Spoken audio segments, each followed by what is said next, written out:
سوال بی جوابه. دیروز یه توهم یه خوابه. دیروز تو قول تو شکستی روبروی اشتباه اون چشماتو بستی. باور کن زندگی همین امروزه، لحظه ای که تکرار نمیشه، فرصتی که هیچ وقت نداشتی. شاید تنها شانس تو همین امروزه، همین امروزه.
دیروز صدای بی احساسه، اقرار به خیانت بدون هراسه. امروزتم میگذره به سادگی، امروز فردای دیروزه.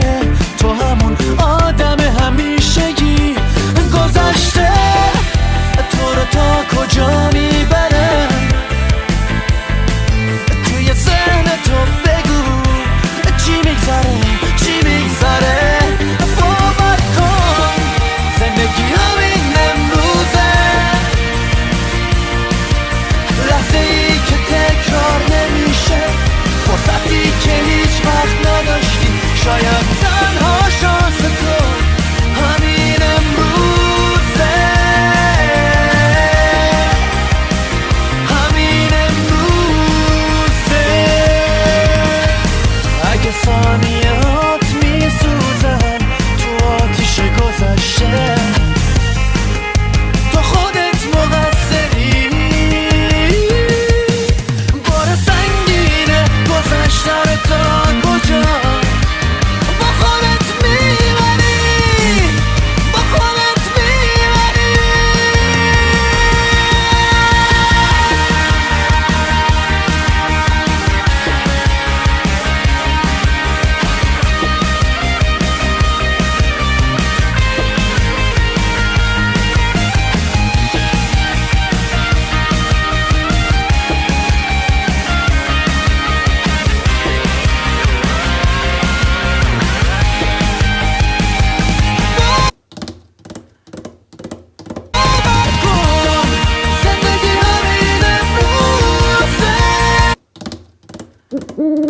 لحظه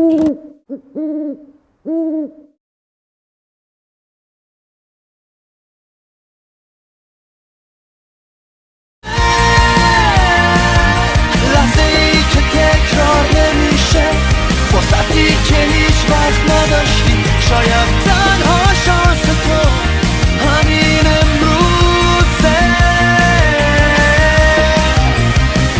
همین امروزه. باور کن زندگی همین امروزه.